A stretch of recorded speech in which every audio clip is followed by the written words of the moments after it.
وصدمتوني يا البنات، صدمتوني والله العظيم. الا صدمتوني بالتعاليق ديالكم، ما كذبش عليكم. انا فاش سمعت منصف كيهضر واخا شفتو كيتفتف وكيدخل ويخرج في الكلام، ما ديت ما جبت، قلت واقيلا الدري مع الخلعه ومع الصدمه. ولكن ملي رديت للبال ورجعت للفيديو لقيت كلشي كيرقم ليه، كلشي كيرقع عليه.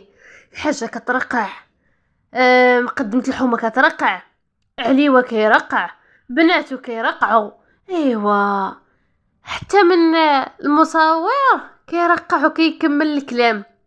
هنا طاحت لي الفكره ديال داكشي اللي قلتو ليا، بان كلشي مسلسل، وبان منصف ما حركش، منصف ما مشاش، غير عليوه بغى يستغل المناخ، بغى يستغل هادشي اللي نايض وبغى يطلع الادسنس.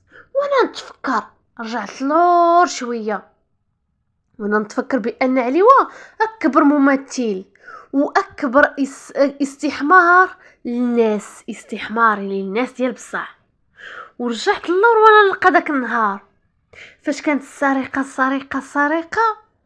خرج عليوه بغى يركب على الموجه، قال بان تعرضنا للسحور. يعني هو كيستغل الموجات اللي كيكونوا والظرفيات اللي كيكونوا في بلادنا كيطلع بهم الادسنس. كنفكر واه كيفاش هاد منصف حرق، ولكن بان معاهم في الافتتاح. وكيفاش وقع وكيفاش جرى، شنو طرا؟ منصف قالك ديت بيكالا، رجعت بيكالا، خليت بيكالا، رجعت بيكالا. على تخيلوا معايا انه منصف قال لك ديت البيكالا وخليتها، ومشى بات يومين 3 ايام ورجع. والبيكالا كيفاش غتلقاهم؟ كتسناك ولا شنو؟ لا يعقل. زائد انه الكذبه ديال انه قتلق واحد قدامي، لا دخلت لواحد الزنقه، لا دخلت لواحد الحي، لا فعلت، لا تركت، ما دخلاتش ليا بالي حتى انا تاكدت بان علي اخبت انسان على وجه الارض. القضيه ديال انه منصف حرق ولا مشى لاسبانيا ولا سبتها ما كاين منها والو. واستفسرت وقالوا لي الناس بان راه شافوه منصف، شافوه في الدرب، منصف شافوه في تما. يعني ما مشى حتى بلاصه، ما مشى لحتى بلاصه، غير عليه بغى يستحمر ناس وبغى يطلع الادسنس بالموجه اللي كاينه ديال الحريق. خوتي خواتاتي، غنتكلموا على هاد النقطه، وغنتكلموا كذلك على راضيه اللي تبارك الله ما شاء الله تبارك الرحمن. اش غنقول لك، ما درتي فيها ما يصلح والله يا راضيه. كملي الفيديو غتعرفي علاش. السلام عليكم ورحمه الله تعالى وبركاته. اخواني اخواتي، كنتمنى تكونوا كاملين بخير وعلى خير وفي صحه جيده. كنتمنى نلقاكم هذا الفيديو في احسن الاحوال وفي احسن الظروف يا رب العالمين. تحياتي لجميع المتتبعين الاوفياء لهاد القناه، كنشكركم على المحبه ديالكم وعلى التعاليق ديالكم وعلى اي حاجه كديروها معايا. الله يجازيكم بالخير والله يرحم بها الوالدين ديالكم. كديرين مع الحراره صراحه اليوم ما عرفت واش غير حيت خرجت ولا شنو وقع. المهم حسيت بالحراره اليوم بعدا كي حسيت بالحراره قلت بان راه كاين الصيف. اليوم حسيت بواحد الحراره حيت انا ما كنخرجش بالنهار بزاف، يعني قليل فاش كنخرج بالنهار، واليوم خرجت وناري على واحد الحراره ما نعاودش لكم. المهم كي دوزتوا الصيف ولا كي كدوزوا الايام ديالكم عطله ممتعه، والله يفرحكم والله يخلي لكم والديكم ووليداتكم يا رب العالمين على اي حاجه كديروها معنا. اول حاجه غنقول لراضيه ما درتي فيها ما يصلح. ويلي يا راضيه، علاش خليتي النفيسه؟ علاش ما ديتيش معاك النفيسه تبحر؟ علاش ما ديتيهاش تعوم؟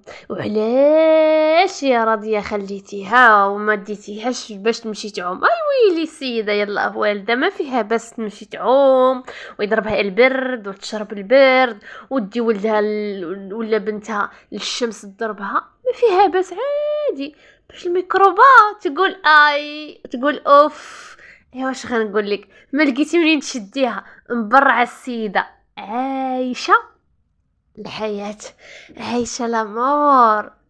داكشي علاش ما لقيتي منين تشديها. اش غندير، اش غنقول؟ نقول لها بان راه ما داتش نفيسه ودواحه ما كتشوفهاش على عامين، غتجيو المرة ديالنا نحسبوها على الويسه ديالها، نقولوا لي علاش ما ديتيهاش السيده يلا خارجه من السبيطار، السيده يلا والده باقا نفيسه، علاش ما نديوهاش وعلاش نخليوها ونمشيو؟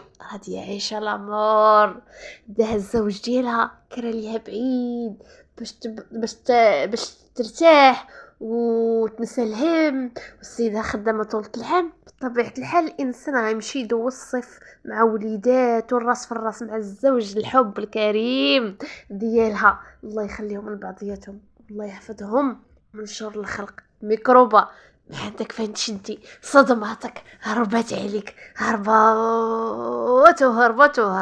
السيدة عايشة الحياة وعارفة بأن الدنيا ما دايمش، دواحة كتجمع في الفلوس، دواحة خدامة في الانستغرام مع الرجال، مع الرجال، هذا دير ليه الاشهار وهذا تبارطاجي وهذا يصوني عليها وهذا تصوني عليه، ما كان الله يعطيك الصحة. داكشي علاش السيدة كتعيش الحياة وهذيك مسكينة باقي ما شبعاتش الخوصة الدنيا. شوفي شحال من عام وهي خدامة في اليوتيوب وتقول واش السيدة شبعات، باقي لحد الساعة باقي كتخدم، باقي كتقلب وتجري وتجاري، يصحاب لها بان غادي تديهم معاها، ما عرفتش بان ما غتدي الا شرويطه بيضه وغتمشي لا ريال لا جوج، ما تمتعات ما استمتعات، ما خلات ولادها يتمتعوا حتى واحد ما ممتع ما غير عليوه وقت ما هبط غيمشي عند الحلاق ويدير الترطيبه ويهبط جوج صغيبات بحال جدي، وقال لك بان راه السيد راه انتيكا زبره باقي بروش. انا قلت له غير دوك جوج صغيبات اللي مهبط معها مع الجبهه ديالي وما محلهم من الاعراب الله اعلم. مهم غنرجع للموضوع ديال منصف. فعلا عليوه استغل الظروف واستغل هادشي اللي كاين دابا وناض، قال بان منصف قرر منصف وحطه وقال لها شنو تقول الا رديتو البال راه كاين المونتاج بزاف في الفيديو ديالهم، وحتى كلام منصف بحال الا مقري، بحال الا حافظو، السيد حافظ وما قاريش، طفل حافظ وما قاريش، وزائد الحاجه كتلقم ليه علاش كنتي معاه الحاجه، وبناتو كيلقموا ليه كذلك، يعني كاملين داك المجمع كاملين كيلقموا المنصف. هنا باش تعرفوا بان منصف مقري، وكذلك المتتبعين قالوا لي ما تطيقيش، راه السيد غير كيكذب وكيستحمر في الناس، يعني الكذبه ديال انه منصف حرق هذيك غا كذبه واستحمار للمتتبع فقط، حيت عليه هو ماشي اول مره غيديرها، موالف انه يطلع على الموجه، موالف انه يطلع على الروينه اللي كتكون في البلاد ديالنا، وهو كيدير ليها العكس باش يطلع فيها الاطسس ويطلع بها الفيديو. خواتاتي صراحه الله انا بقى فيا منصف، ما نكذبش عليكم بقى فيا، ولكن ملي كذب واستحمر الناس حتى هو وشارك في التمثيليه مع عليوه ما بقيتش متعاطفه معاه، حيت الناس ديال البلاد سولناهم قالوا بان ما فراسهمش، بان مو مهانيه عارفه بان ولدها ما غاديش يحرق. وحاولت سولنا الناس المدينه قالوا لينا ويلي غير البارح تسخر، غير الاول البارح تسخر، وغير في الافتتاح راه كان معاهم، وغير في ستوري اللي قالوا لي المتتبعين، في ستوري اللي قال دار عليه وانا ما شفتوش، قالوا لي بان راه كان منصف. هنا هادشي ما مقبولش، زائد انه الا جينا الكلام ديال منصف هو قال بان بقى يومين بقى 3 ايام، ولكن عليوه قال بان خبر البارح وهاد الصباح رجع، هاد الصباح عاد رجع، والبيكالا ديتها ورجعتها وجيت ومشيت لا درت لا فعلت، ما مقبولاش، كلشي كذب، كلشي استحمار للمتتبع. عليوه كيما قلت لكم ماشي اول مره يديرها، موالف يستحمر في الناس، وهو اصلا المتتبع ديالو قال لك غا حمير، قال لك المتتبع انا دايرهم غا في جيبي، اللي صورتها لهم غيقولوا زوينه، المتتبع كيبقى غا حمير. اللي حطيتها لهم غيتقبلوها ويسكتوا ويضربوا الطم، زعما راه هو كيخلص عليهم الموضوع. السيد طايق نفسه. السيد فيه الغرور. السيد يسحب لي بانه هو اللي كيصنع الصوارخ، يعني اي حاجه قلتها ولا حطيتها المتتبع غيطيقها. ما كاين لا حاسب لا راقب، ما كاين اللي غيكذبني وما كاين اللي غيسولني كيفاش وعلاش. بحال الميكروبه ملي كتكذب كيقولوا ليها كاينه بحال 6 شهور ديال راه ديال تحكمات بها، وبحال 75 وبحال بزاف د الحوايج. خواتاتي، المنافقين تلاقاو، الكذابين تلاقاو، الله ياخذ الحق في اللي كان حيله السبب انه الاطفال يخرجوا من دارهم بصفر درهم. بلا ما نطول عليكم، احبكم في الله والسلام عليكم. الكذبه ديال منصف حرق راه كلشي كذوب كذوب وتمثيل واستحمار، وكنشكل المتتبعين اللي فيقوني من القلبه اللي انا مشيت مع العاطفه مع منصف وديت معاه وما جبت حتى فيقوني المتتبع. احبكم في الله والسلام عليكم.